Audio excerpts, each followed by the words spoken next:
1 ppm, meaning to say, one significant figure. Kaya yung ating answer, one significant figure, 3. Okay. So 0.03 has one significant figure. Ano yung tanong mo kanina? Di ba dapat ulit? Ano bang kino-question Yung mo?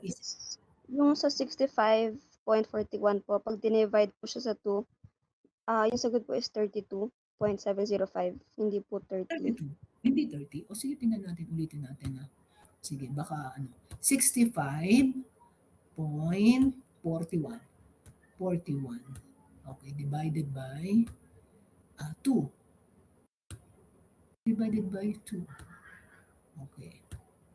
Ang sagot ay 32.705. Baka mali lang ako ng sulat. 32. Okay? And then 0.001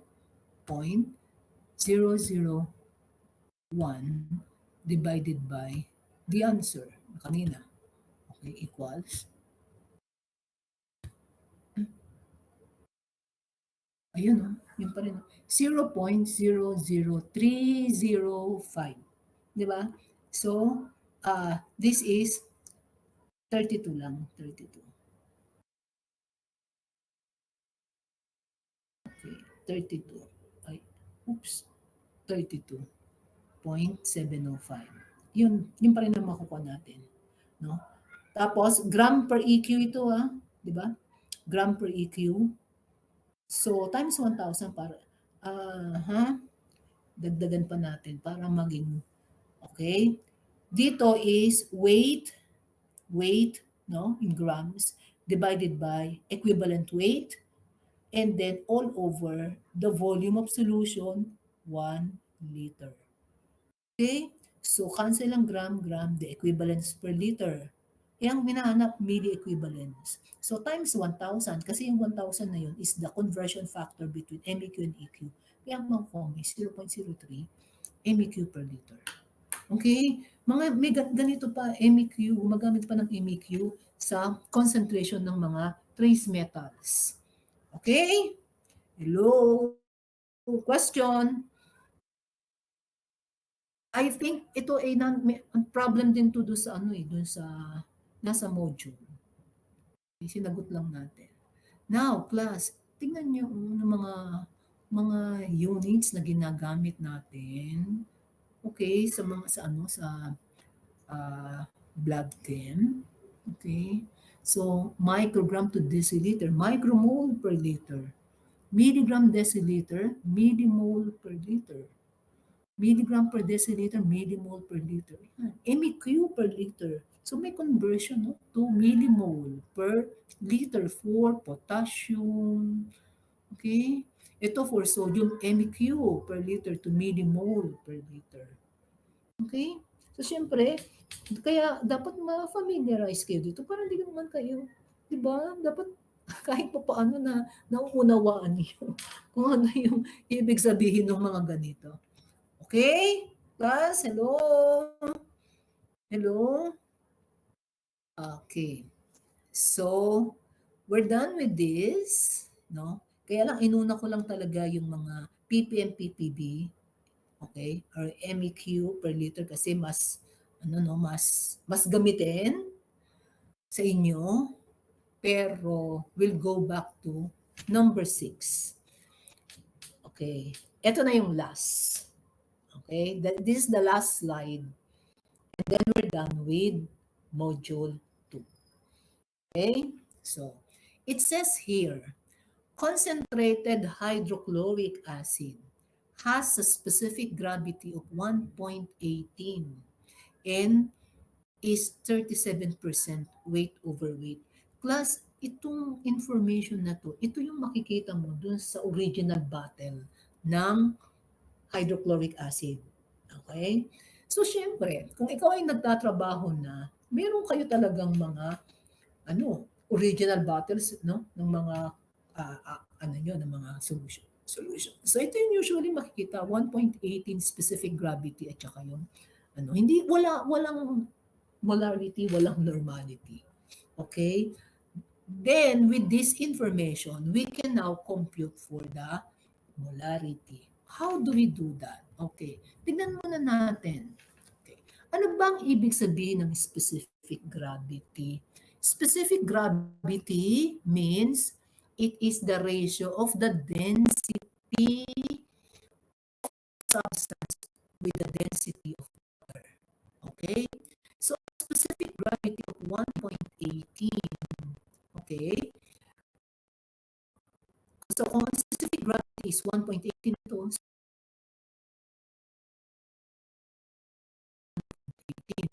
we will compute for the density of the hydrochloric acid. How do we do that? Ang density kasi ng water at 25 is 1 gram per ml.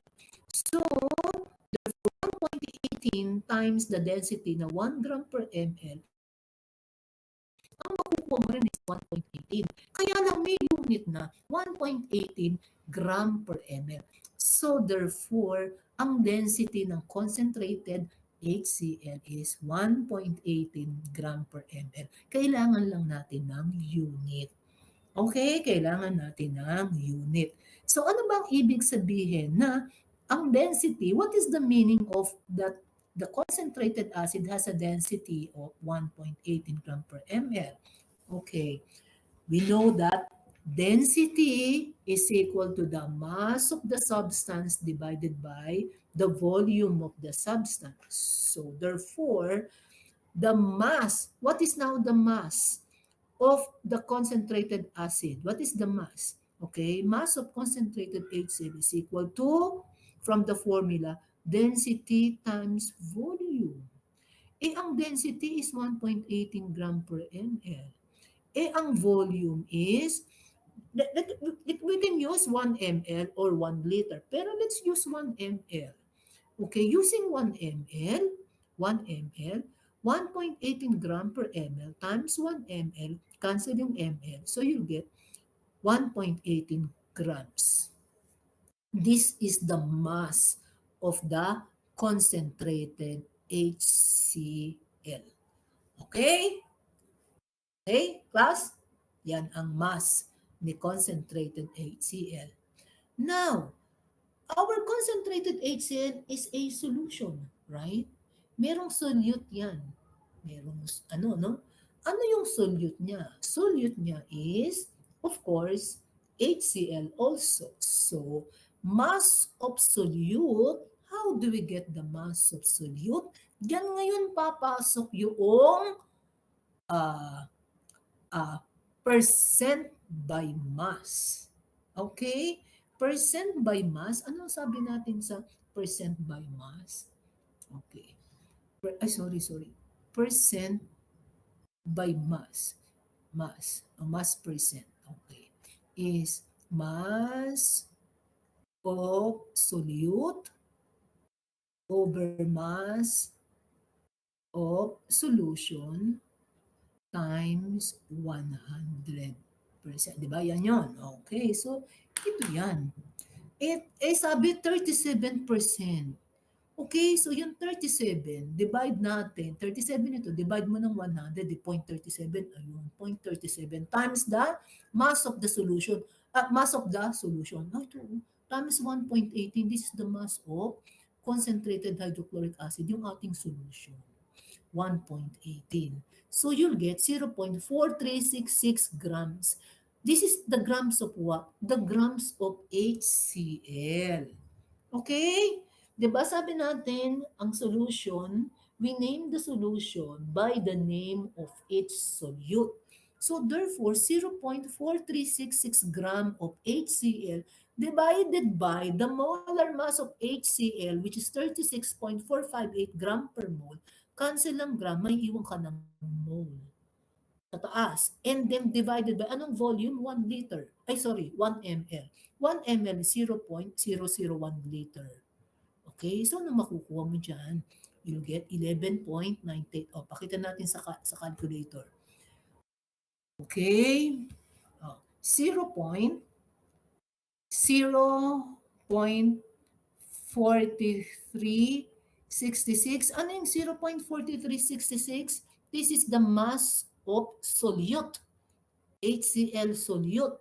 Okay? How did we get the mass absolute?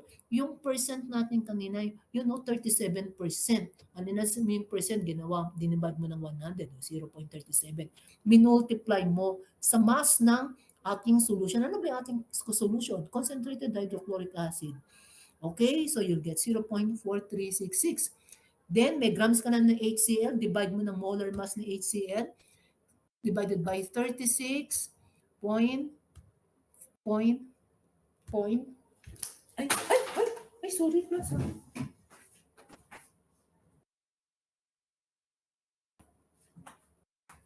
Okay.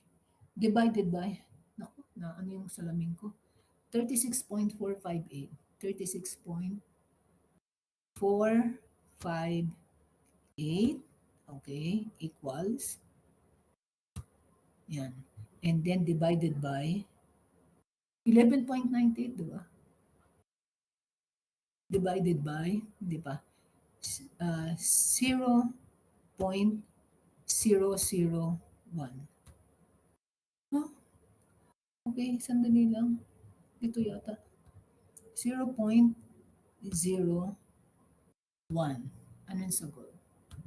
Ayun, no? 11.98. 11.98, round that to two significant figures. Then you'll get 12. Ayun, 12 molar. So, doon sa ano class, sa assignment nyo, okay, no, research, no, kung ano yung concentration in molarity, okay, unit place value for HCl, which is 37% weight over weight. So, yun yung hahanapin nyo. Okay, but anyway, this is how you solve. Okay, so that's it. Okay, hanggang dito na lang tayo. Okay, and meron pa ba? I think, class, ang susunod na lang is, okay, if you have now, yung ano, yung you are reacting an acid and a base, okay? So, okay, pagka you use the formula, para kasi meron dun sa ano eh, NaVa times NB, V, is equal to NBVB. Ito. Baka dun sa isa sa mga isa sa mga summative or formative quiz nyo is it's a reaction between acid and a base. Okay? So merong given na acid, for example, yan. Okay? Um, and then um, how many ml of the base is needed to neutralize this acid. So you simply use this formula. Normality of the acid times the volume of the acid is equal to normality of the base times the volume of the base. So ibig sabihin, tatlo ang given, isa lang ang hinahanap. Kung meron kang acid normality noon, tapos meron kang volume ng acid na yun, okay, ang tinatanong is, how many ml of a base having such normality can neutralize this one? So, i-compute mo lang volume of the base. So, Na times Va over Nb. Okay, so basta tignan nyo na lang maigi kung ano yung hinahanap dito sa ano na to. Normality of the acid times volume of the acid is equal to normality of base times volume of the base. Okay, parang ano yan eh, sa ah, neutralization reaction. Ayun, class. Parang merong isang neutralization problem doon sa isa sa mga activity nyo.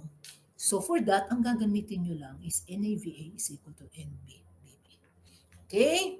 Hello, I am done. Sorry, I need to finish this, no? Kasi, okay, ngayon ay Thursday. And then, isang meeting na lang tayo sa LEC.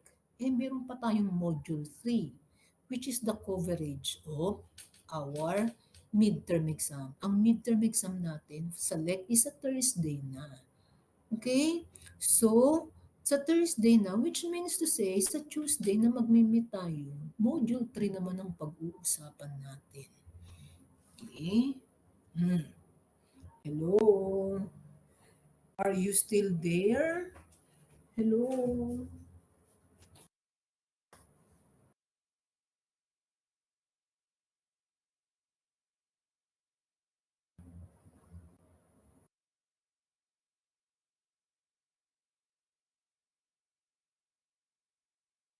Hello, class. Are you still there? Yes, Santa Cotan. Nandiyan pa ba kayo? Naintindihan niyo ba? I hope naintindihan niyo. Sorry. Okay, so, may question pa ba? Gusto ko sanang tapusin. Tatapos ko na yung yung select module 2. Gusto ko sanang isingit pa rin yung lab, yung yung cations and anions. Kakayanin niyo pa ba? It's 4 o'clock. Almost magpo 4 o'clock na. Kakayanin niyo pa ba? Kaya pa ba? Ha? Ma'am, may quiz po. Ay, may quiz. Ano yung quiz niyo ng 4 p.m.? May sasagutin po. May sasagutan po ng M5 postas. Sige nga, tingnan ko nga. May sasagutan po na M5 postas 4 p.m. Sa lab? Sa lab ba? Sa lab? Yes po, ma'am. Yes po. Teka muna, titignan ko. Titignan ko sandali. Summer.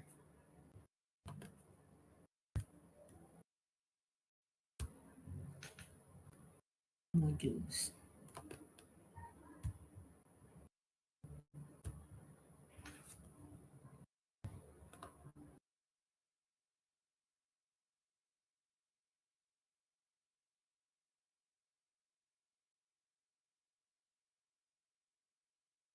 Ano tayo ngayon? 6?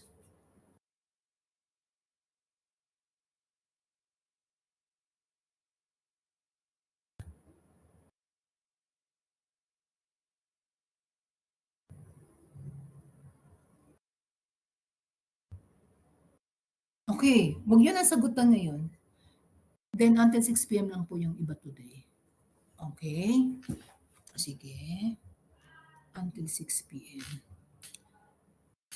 Okay. Pwede bang, I'll change the due date. I'll change the due date kasi hindi pa natin na-discuss yung yung yung sa yung experiment nyo.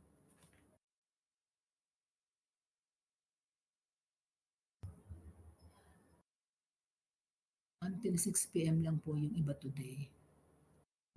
Okay lang po, ma'am. Tingnan ko nga, 6 p.m. Ano ba yung mga 6 p.m.? Makikita mo niyo ba to? Okay, buksan ko nga itong M5 postas. M5 postas. Ayun o, groups 3, 4, 5. Assessment. Hanggang anong oras to? Okay, sige. Ano pa ang babaguhin ko? M645, 8 to. M5 activity 1. Ano M5 activity 1? Hanggang anong oras? Ay, sorry.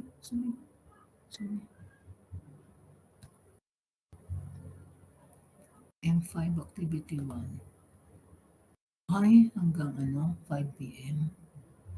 Sige. Next. Ano pa? Ang July 6. Gagawin kong 11:59. July 6. Ito. 17 points. July 6 din ito. Ano pa? Okay. Okay. Sige. Hello? Okay, yes. Ma'am, doon po sa deadline ngayon, itong hindi nyo daw nabalik kapon. Nga, no. Sige, babaguhin ko yung Okay. Hindi, kailangan ko muna checkan eh. Kailangan ko muna checkan. So, babaguhin ko yung due dates, ha? Baguhin ko yung due dates. Okay, so, may I Alisin ko na to, ha? I'm done with this. May question pa ba kayo? Hindi, wag mo na yung ano ha, postas ngayon. Wag mo na yung postas kasi hindi ko pa na-discuss yung ano eh. Hello? Okay na to, class? Wala nang question dito?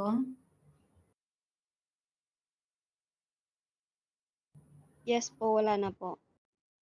Okay, wala nang question. Sige ha. Okay, meron pa akong hanggang 6 p.m. lahat yung due date. Ngayon, dapat mabago ko yon bago mag 6 p.m. Okay, save changes muna ako. Okay. Puntahan ko yung cation. Nasaan na yung cation? Meron kasi akong iniwan, di ba? Hindi ko diniscuss. It's because, sabi ko, gagawin nyo muna eh. Mag-experiment muna kayo. Okay, so, diniscuss ko to class, tama? Na-discuss ko yan, natapos ko yan. Ito ang hindi ko diniscuss. Kasi sabi ko, you will perform first in the lab. Okay? So, principal steps in group 1 cation analysis. Okay, so nung nag-experiment kayo nung Monday, ito yung ginawa nyo. The first is, nag-mix tayo, no? Minix nyo lahat yung mga cations. And you add dilute hydrochloric acid. So these are the principal steps. Okay? When you add dilute hydrochloric acid, nakakuha kayo ng precipitate. Yung precipitate na yun, class, ito yung composition ng precipitate. Okay? So it's a mixture of lead chloride, silver chloride, and mercurous chloride. Sama-sama dun sa precipitate. And then ang next is, okay, you separate lead chloride from the precipitate. By what? By leaching with hot water. Ibig sabihin, parang may sa inyo, pinalagay sa water, sa hot water bath, no? For 3 minutes yata. And then after that, pinacentrifuge sa inyo. And then, after na centrifuge, pinalagyan na ng,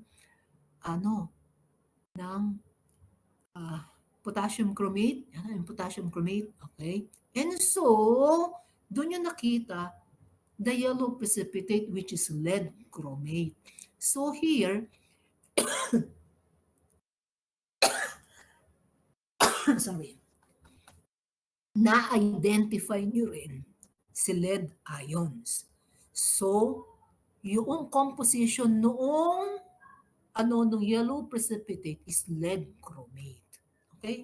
Next. Separation, how did you, yung naiwan, nahiwalay nyo na si lead chloride. Okay?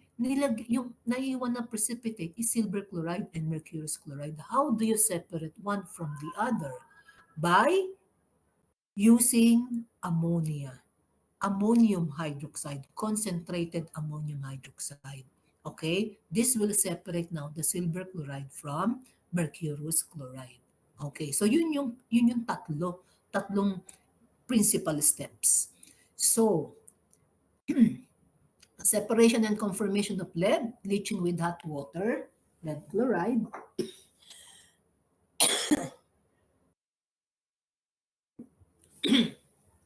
Solid, dun yung precipitate, isa sa component ng precipitate. Nilagay niya ng hot water. Natunaw, lead chloride is soluble in hot water. So meron kang lead ions and chloride ions. And then for the confirmation, nilagyan nyo ng potassium chromate. So therefore, ang confirmatory reagent is potassium chromate.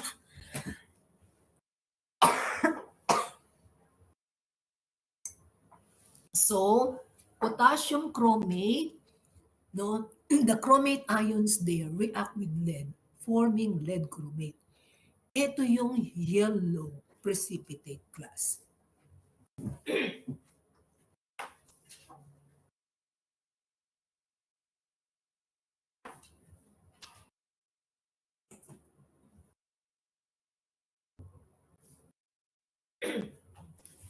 So this is the yellow precipitate. Okay? Next. Now, how about how did you separate the silver chloride from the mercurous chloride? You react it with concentrated ammonia. And here, the reaction is called complex ion formation. Yung kanina, this is precipitation reaction, ha? Ito naman ay complex ion formation. Silver chloride reacts with ammonia. Okay? And also mercurous chloride also reacts with ammonia. Okay, yung una, yung silver chloride with ammonia, you form, okay, silver ammonia complex. This is a complex ion. So, from here na solid siya, naging napunta na siya sa solution as silver ammonia complex. Okay, so nasa solution na siya. How about the mercurous chloride reacting with ammonia?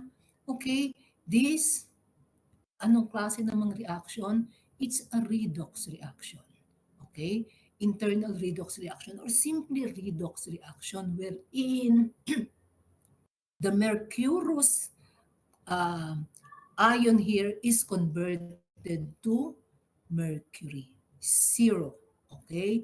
Meaning to say metallic ano. So from positive 1 to 0. So that's reduction. Okay? And also, dito naman, it is positive 2. Kasi meron pa rin dito silver ammonia chloride compound. Okay, kaya internal redox reaction. So, addition of nitric acid dissolves, tapos pinalagyan ng nitric acid. Addition of nitric acids dissolve mercury and mercury ammonia chloride forming mercury mercury chloride and mercurous chloride. Okay, kaya meron kang ano dito na parang gray, white to gray precipitate. Okay? So, so that's how, no, that you separate the silver chloride from the mercurous chloride by treating with ammonia. The silver chloride becomes soluble and it is a silver ammonia complex. Yung si mercurous chloride, okay, it remains a solid. Although na iba yung composition pero still a precipitate. Okay? Next, then you add tin chloride. Okay? You add tin chloride doon sa mercurous, ito dito do sa precipitate dito, dito. Okay? Nagdagdag kayo diyan ng stannous chloride or SnCl2. Okay, SnCl2. Okay, so the mercury chloride becomes mercurous chloride. The mercurous chloride becomes mercury. So a gray mixture of mercury and mercurous chloride confirms the presence of mercurous ion. So therefore dito, ang tin chloride ang confirmatory reagent. Okay, ang confirmatory reagent ang tin chloride. Ang ginamit naman to separate silver chloride from mercury chloride is the concentrated ammonia. Okay, next now. Okay, so na-detect mo na si ano rito, no? Si ano, no? Si mercurous. How about si ano, si silver dito? Okay, parang nilagyan ng nitric acid to acidify kasi basic ito. To make it acidic, babalik si silver chloride as white precipitate. Okay, so tingnan natin ito. Tingnan natin yung flow chart. Okay, so ang test solution nyo ay lead, silver, mercurous, ion, magkakahiwalay, pinagsama-sama nyo.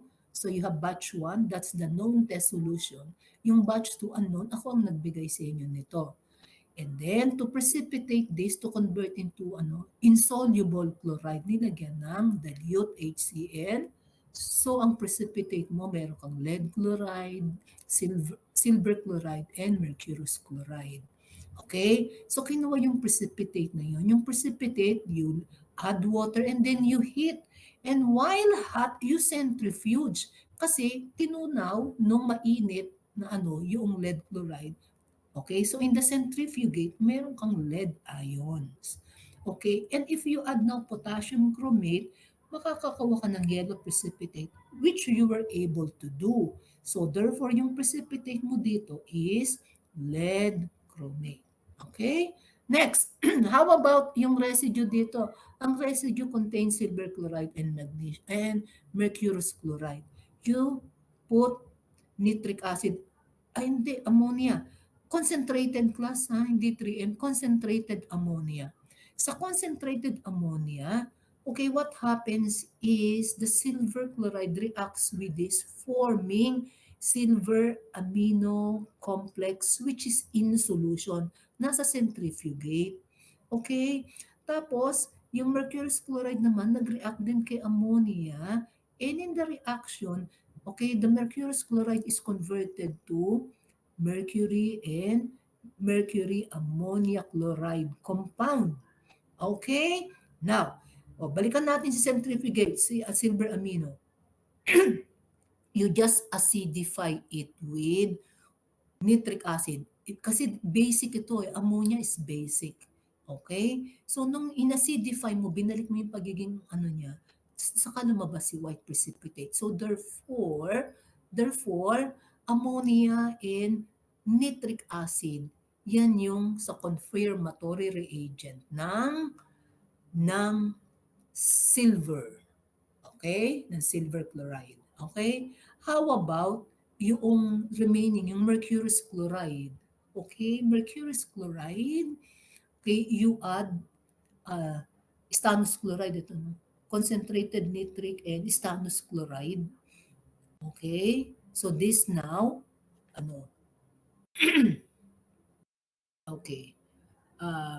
The purpose of adding concentrated nitric is to dissolve this. And then reacting with tin chloride, doon niya na-produce yung ano no, white precipitate, a mixture of gray and white precipitate, which is mercury and mercurous chloride. So tin chloride is the confirmatory reagent for mercurous ion. Okay? So, yun ha. So, ito hindi ko diniscuss ko na to. So, therefore, I will no longer discuss this ha. Tapos ko nang i-discuss lahat ito. Okay? Hello? Are you still there? Are you still there, class?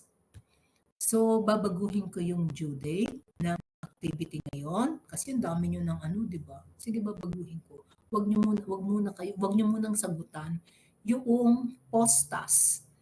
Okay, yung postas. Kasi ngayon ko lang diniscuss yung group 1 eh, ha? Huwag niyo munang sagutan. Yun. Okay. And then, yung iba pang due date ngayon, mamayang gabi, babaguhin ko, gagawin kong 11:59 today. Nagkakaintindihan ba? Kasi naka-due date yata ng 6 eh. Tama ba? Tama ba? Pwede ba yon class? Pwede ba? Hello? Pwede ba yon? Okay lang ba yon? Hello? Okay lang ba? Yes? Okay. Or if you want, bukas ko na lang i-due date yung ano, yung mga formative quizzes. Formative quizzes, bukas ko na lang i-due. Okay lang ba Friday, 11:59? Okay po, ma'am.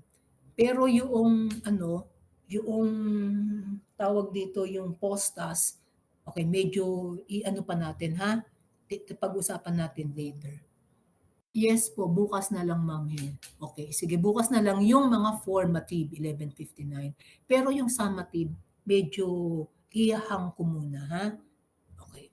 Basta wag niyong sasagutan wag niyo simulang sagutan, mahirapan akong mag-adjust. Okay? Do not answer the post task ngayong araw na to.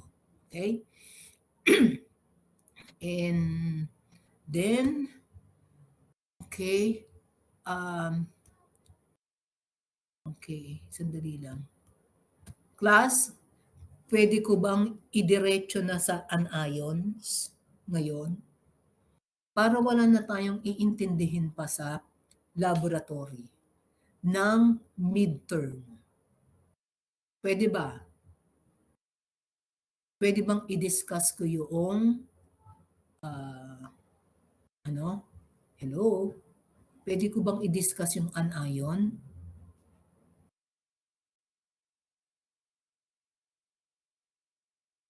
Anion, kaya nyo pa ba? Kailangan kasi para hindi na, kumbaga, ano na, tapos na tayo sa laboratory midterm part.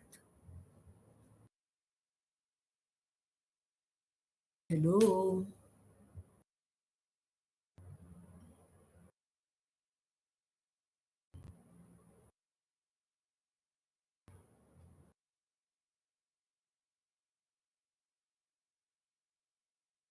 Hello? Pwede ba? O gusto nyo muna ng rest muna and then babalik tayo ng after. Yes, Monsanto, ano? Rest na lang po. Rest muna tayo ng ilang minutes. And then balikan natin yung anions. Basta babaguhin ko yung mga due date ng para sa laboratory.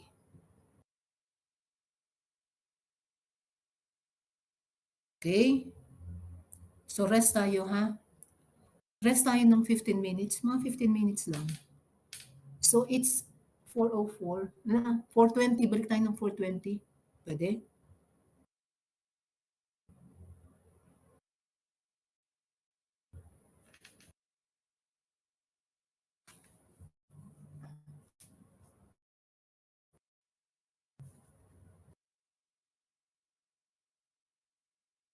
Hanggang anong oras kaya ito?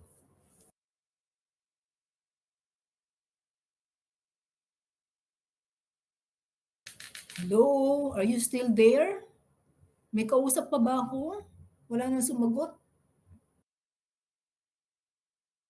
Yan. Yes po. Okay, so 4:20, balik tayo ng 4:20. Pahinga muna tayo ng 15 minutes.